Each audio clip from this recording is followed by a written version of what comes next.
tumepokea taarifa rasmi tangu jana ya msiba wa ndugu yetu mpendwa aliyekuwa mbunge wa jimbo la Peramiho na waziri mstaafu Mheshimiwa Jenista Mhagama. Mheshimiwa Jenista Mhagama amefariki dunia jana Alhamisi tarehe 11 Disemba 2025 mkoani Dodoma. Mkoa wetu umempoteza kiongozi madhubuti, mchapakazi na mtumishi wa wananchi aliyeweka mbele maslahi ya taifa, lakini vile wapiga kura wake na wananchi wote wa mkoa wa Ruvuma. Tutaendelea kumkumbuka Mheshimiwa Jenista Mhagama kwa mchango wake mkubwa katika maendeleo ya jimbo la Peramiho, hususan katika sekta ya afya, elimu na miundombinu mingine. Hivyo nitoe pole za dhati kwa familia ya marehemu, ndugu jamaa na wananchi wote wa jimbo la Peramiho na wananchi wote wa mkoa wa Ruvuma.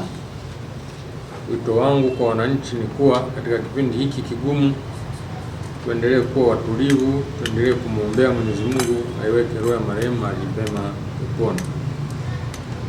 Ndugu wananchi, ratiba ya safari ya kumhifadhi mpendwa wetu imeshaanza, ambapo leo jijini Dodoma kunafanyika shughuli ya kumuaga marehemu.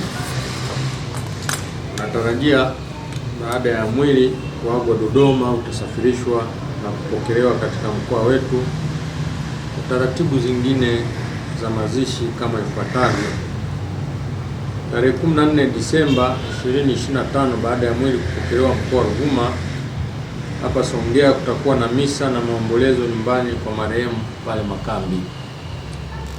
Hii ni tarehe 15 Disemba 2025, mwili utaelekea Peramiho kwa ajili ya misa na kutoa heshima kwenye jimbo lake la Peramiho.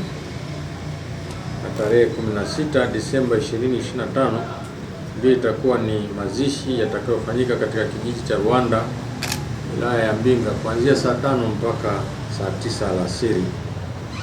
Hivyo nitumie fursa hii kuomba tuungane sote katika kipindi hiki kigumu na tushirikiane katika kumsindikiza mwenzetu katika safari yake ya mwisho. Bwana ametoa na Bwana ametoa, jina lake lihimidiwe. Asanteni sana.